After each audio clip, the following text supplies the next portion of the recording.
Hello and welcome. Today we are talking about becoming unfuckwithable. My name is Jody Lynn Craven, founder of Abundance Consciousness, and this is my dear friend Heather Marie, founder of Soulgate.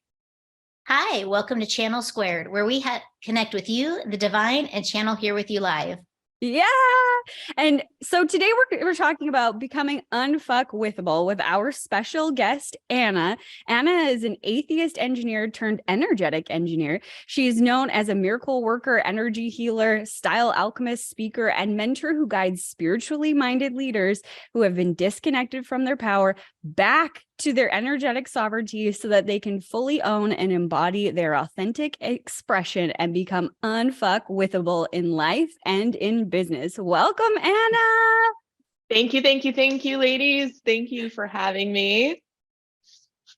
Absolutely. We are so happy you're here. This is going to be such an exciting conversation. So, Anna, tell us how you got into this.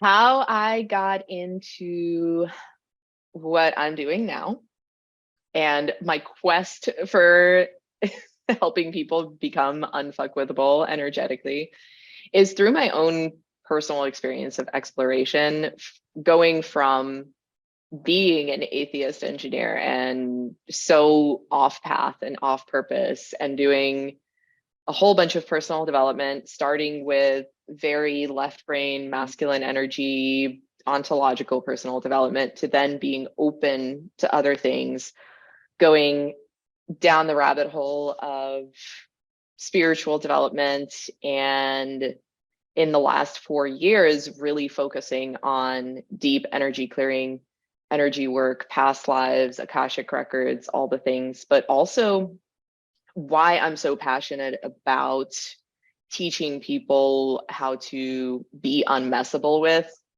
in their energy is because I've been through the shit of having to clear entities for hours a day. I've had the experience of working with 2 spiritual narcissists who had me really outsource my intuition and not trust myself. And I kind of went through all of the things you don't want to go through so that I can now teach people to not have to learn this stuff the hard way.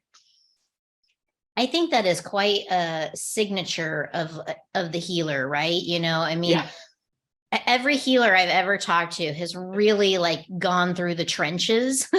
And I think that really not just qualifies, but quantifies what it is that you provide for others. You know, when you've gone through it yourself and you've come out the other individually, side. You've experienced it and you've come out the other side. It really gives you a unique perspective of, how to help others get through to the other side. So thank you for taking on that trauma for the benefit of all of us. No kidding. You're so welcome. Well, I want to learn more about what this looks like, because I feel like we talk about, spiritual narcissism or black magic, protecting yourself, utilizing, some of these tools to protect your energy. But I mean, it's easy to get into these scenarios where you're blinded by somebody else. So maybe we should go down that path first of what it looks like when somebody is maybe siphoning your energy, when you're working with a narcissist, both spiritual narcissist and just everyday average ordinary narcissist, I guess. Those are easy. Yeah, those ones are easy. They don't use black magic. And what does that mean? Like black magic. I think I saw a post of yours that was talking about utilizing black magic in their sales. So give us all the details. Like, what does that look like? What are we looking at? All right, let's just spill the tea. And just as a precursor, I drop a lot of F-bombs. I have no filter. So we're just going to get straight to it. There is a lot of fuckery in the online space, especially in online coaching. And we saw over the last couple of months that there was almost like a witch hunt for unsavory practices in the coaching space. And I think it's even worse when you get into the spiritual space, because there's so much of this, like, it's spiritual ego, but it takes it a step further into spiritual narcissism, where these people truly believe that they know better than you do. And they actually, as guides or mentors, their aim is to disconnect you from your own power, from your own inner authority, and listen to them. Because on some level or layer, they think they're so ascended and they think they're so tuned in and tapped in that they just know better than you do, which is absolute bullshit, but it's also dangerous. And some of these people, in order to in order to get more followers and sales and all of that, they do use black magic, whether knowingly or unknowingly. I see it almost as like a pyramid scheme, where there are certain mentors in the online space. I know. Where it's like there's the big leader who has these results that happen as if by magic. Anytime you see something that's like, oh, that's unrealistic, did they just wave a magic wand and like make this happen? More likely than not, there's some shit going on the back end. And it's almost like these people use the curses and spells and what have you to ensnare people, to manipulate, and to really have people be enamored with everything they put out and just shell out money. And then it creates this pyramid scheme of like their followers and people who learn from them, who learn the same tactics. So even though they don't know that they're using these unsavory practices that are based in black magic, they keep perpetuating them.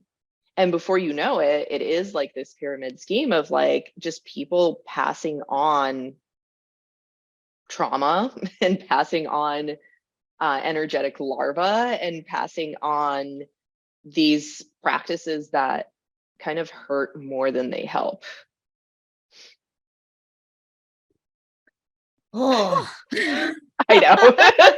I mean, when you slaying it all out. Yeah, when you start to think about this, I can see this both on, in the non-spiritual world, I will call it, and the spiritual world.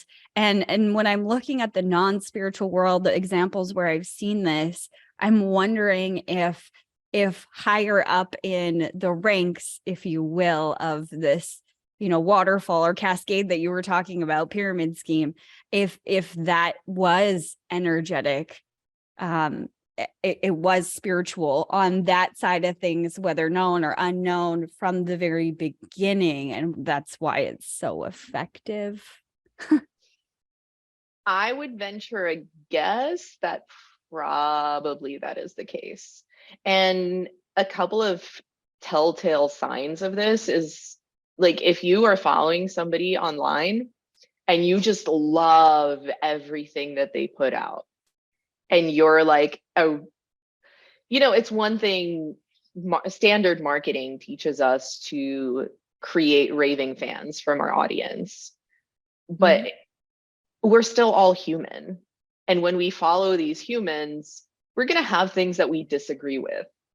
But when you hear anybody say like, oh, I'm following this coach and I love everything she does, and I just want to buy every single program that she puts out, like, take my money, there's probably some fuckery going on. Because on a human level, like, that's not authentic to just love everything that somebody puts out and that person can do no wrong. We're going to have a difference of opinion. And anytime you don't feel that even like a little bit of a difference of opinion ever, most likely there's mind control or something energetically is being tampered with. Could it be from the other side too? Like, could it be from the the person is giving their power away as well. Like they're just so enamored with this person, and maybe that's where it started. And then they continue down this path and they continuously lose, trust for themselves over and over and over again. Like they're giving that power that they have within to these other people, and it creates this deeper spiral. That can totally, I think it's like a perpetuating, self-perpetuating snowball effect. Mm-hmm. I think it might, in a lot of cases, it probably does start with some sort of energetic manipulation, but then spirals into that, because people also want to convince themselves that they're doing the right thing. Yeah. They don't want to sit back and say like, hey, I'm under a spell. Right, it's or I'm interesting. wrong. Yeah. The question that is coming up for me in this conversation is, and this is coming from my own personal experience. So the question that's coming up for me is, how do you know when you're under a spell versus how do you know when you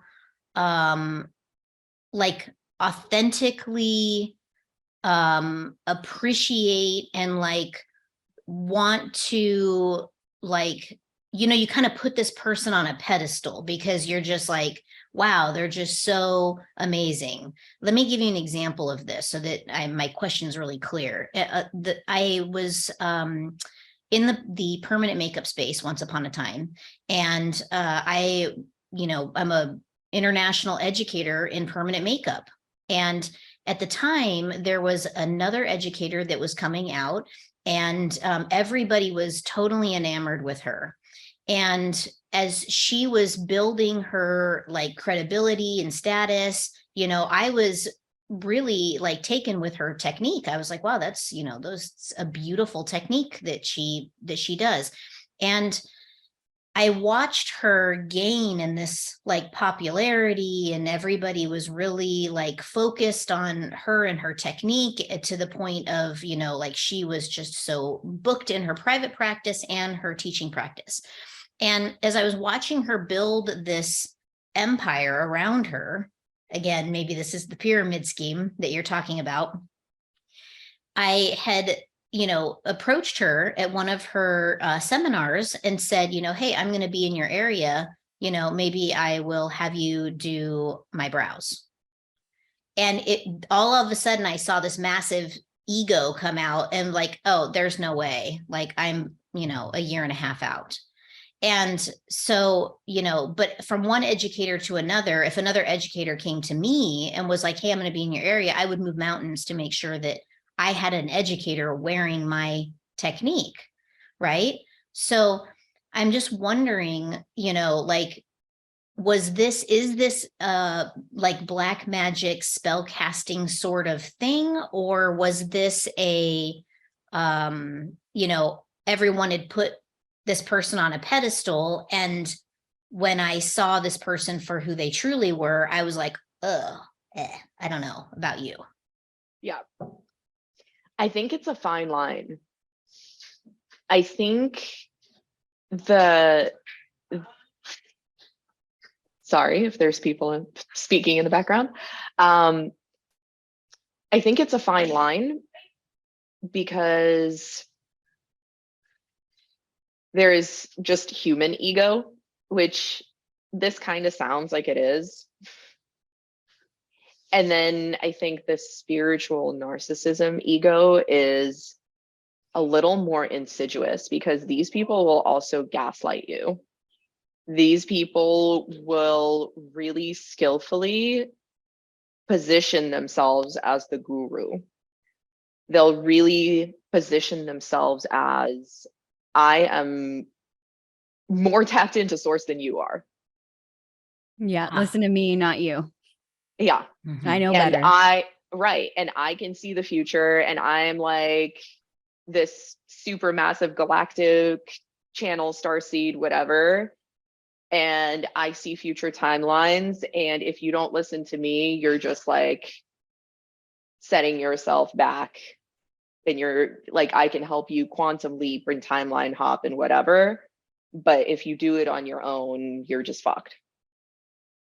And they also have this like sexy marketing where you really, the way they talk about what they have and who they are, you want it and you feel like pulled into it.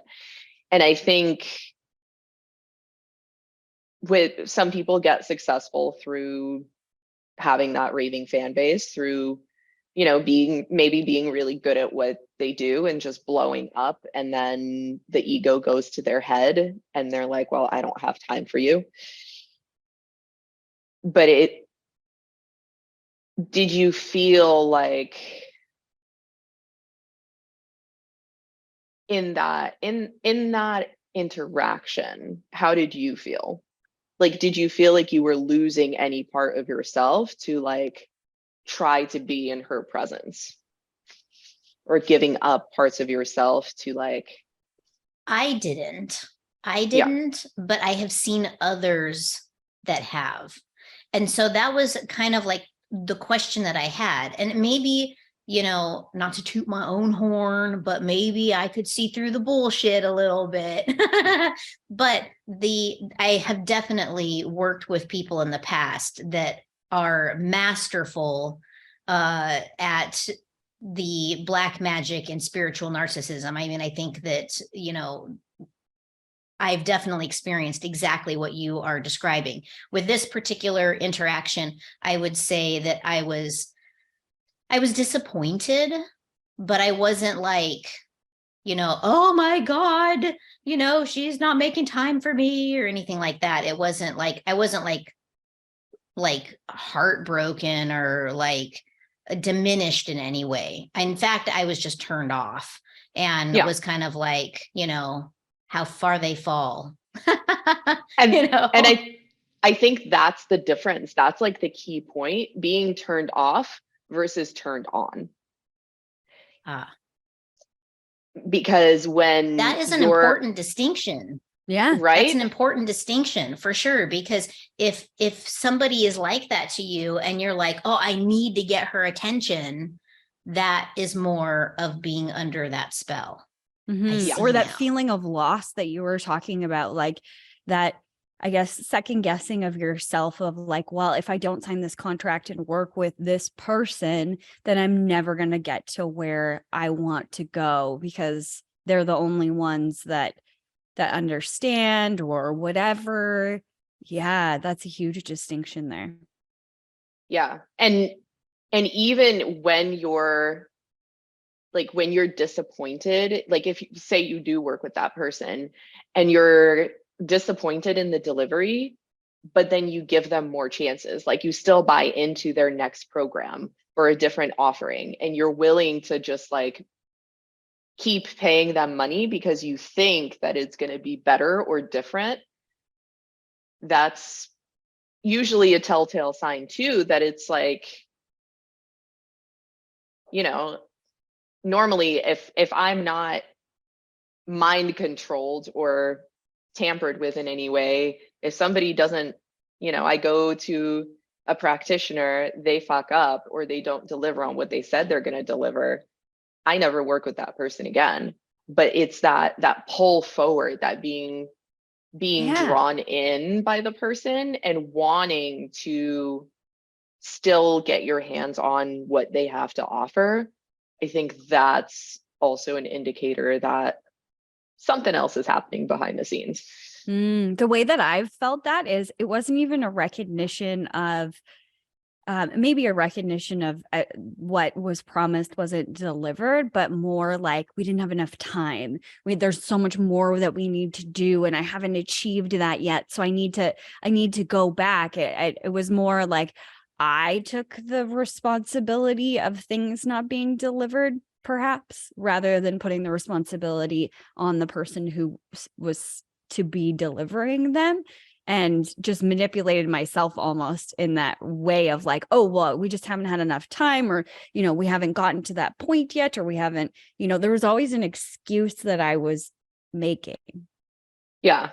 Like we haven't had enough time. We haven't gotten to that point. So I better hire that person again. Yeah. Right. Yeah. Mm. That's interesting. It's I definitely can see how that has occurred in my life and where I have fallen under those types of spells. You know, and it's, you know, I consider myself to be pretty tapped in individual. And for me to sit here on this show and say, even it happened to me, it shows you how sexy and easy it is and how it just works its way in and then it's got you. And, you know, it's pretty crappy, really. It is. It is. Yeah. I Same. mean, I'll take responsibility. I'll take responsibility for my part in it of, you know, falling under the spell, giving my power away, and, you know, believing that this individual was going to deliver on the promises that were made to me. And then when they weren't, it was there was another reason for why it wasn't delivering. So I needed the next course. So, you know, and especially when you're kind of coming into spirituality, or you're coming into a new business, or you're coming into, you know, something that's new, you're more vulnerable to this. And so I think that the lesson here is to really use discernment when you are interacting with said individuals. Absolutely. I will speak on the soapbox of discernment and protection all the live long day, because there's, like I said, there's a lot of fuckery in the online coaching space. There's a lot of fuckery in the spiritual coaching space and other spaces, I'm sure. But this sort of fuckery I've seen a lot of and been very intimately like in contact with, so I can speak on it confidently. And discernment is the number one key. It's because you can protect yourself. You know, I teach my clients spiritual protection against entities and things like that. But there are some insidious things like this. You know, I protect myself every day, twice a day. And I have some pretty intensive and baller practices. And I still fell into the trap of those two individuals. Well, so because I mean, even if you have a protective bubble, if you will, yeah. This sexy marketing on the outside of the bubble, or this attraction, this desire is on the outside of the bubble, and you're like, whoop, open the door, come on in. You know, like you put all of those things down because we're mind controlled, or whatever you want to call it, or psychologically manipulated. Yeah. So it won't even protect you, or it won't protect you as much because we're opening that door. That totally makes sense. Yeah. So that's where the discernment comes in really key, and taking a step back and not just like really distinguishing, is this my intuition speaking? Is this coming, is the desire or the pull to work with this person, or to follow this person, or to listen to their teachings, or to take on their advice or their guidance? Is that pull coming from within me and from my inner essence, my core self, or is it external? And we can convince ourselves pretty well that it's coming from within us when it's actually not. And when it's actually not is when there is that sexiness to it, where there is that like shiny object, or that like, I want what this person has, or, you know, I'm gonna just trust and put my trust in this person to save me or take me to a level that I can't go myself. Because a true mentor, a true guide will always lead you back to yourself. They may give you a tool set or a skill set, or help you refine your skill set, but it always leads back to you and your connection with your inner essence. And anybody who tries to bypass that or supersede that doesn't have your best interest at heart. Mm-hmm. You know, it's interesting, like something that you are talking about here is something that I've often wondered with my own practice. And when it comes to working with my clients, I always try to bring them back to them, you know, remind them that they have all the tools that they need, that they're a channel too. They're a healer too. You know, they came in with the same skill set as everybody else. You know, we've all got the same shit. Some of us are just more refined in one area than the other, right? But the reality is we all have the same abilities. And capacity. But I do find, exactly, I do find sometimes that the trance channeling is one of those like, oh, wow, I want to be able to do that thing. And it's from someone who's on the receiving end of that, I can feel that energy and I'm like, ugh, believe me, it's not as cool as you think it is. You know, like it's not as cool as you think it is. But how does, from the other perspective, if there is a coach that's listening to this, that their clients maybe do that, where they're like, oh, I just want to be you. And they're not using this black magic or this spell casting, and they are in integrity in the business that they are producing. What do you have a recommendation for them on how to address that sort of energetic exchange? That is an amazing question. I think really great coaches ask really great questions, and they get down to the core of why. So it's like, okay, you want what I have. Why do you want that? What is it about what you think I have that really resonates for you? And how can we develop that within you? How can we pull those aspects or that essence out of you? It's not me. I'm just me. Like, I'm my own flavor of person with a certain set of skills or tools or whatever. I can teach you those sets of skills and tools, but you're still not going to be me because you're you. And you shouldn't want to be me. Right. And you have your own like divinely orchestrated, perfect flavor for, even if two people have the exact same education and they have the same background and they have the same training, the way they deliver that training or those tools, the way they coach or the way they're a healer will be completely different, because you bring your own essence to whatever it is you do. So I think it's just distilling down to like, what is it that person admires or really wants? And then how do we develop that within them while also helping them stay true to themselves and really, really stress how important their unique flavor of it is going to be, because nobody's you, and that's your superpower. Yeah.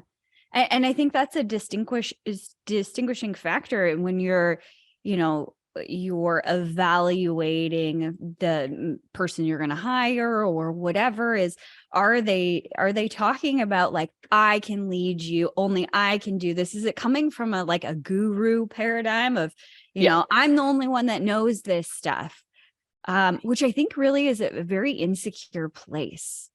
Really, like deep down insecure of like, I can't share my methodology all the way because then people are going to steal it or it's a very insecure place versus, what do you think? What's coming up for you? What are you feeling in your system? What's, why? Asking those good questions like you were talking about, Anna. That's, I think, the difference that you will see in this realm of spiritual narcissism versus not, is what are they asking you to do? Is it just blindly follow them, or is it to tap into you and develop that connection with you so that you can have and receive the answers that you're looking for? Yeah. Amazing.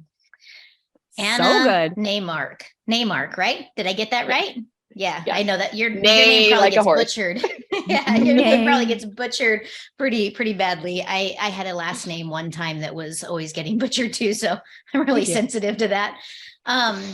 Thank you so much for coming on today. And, I would like to give a personal testimonial to you for the work that we did together. I actually hired Anna, what was it, in 2020, to work with me on some just stuff I was needing to get through that I couldn't get through on my own. And I was in a really dark place. I was under the spell of one of these spiritual narcissists that we're talking about on the show today. And your methodology and process is very unique and so different than so many other healers that I have known and worked with over the years. And when I found Anna and I started working with Anna, I was in a really bad place. I was very kind of broken.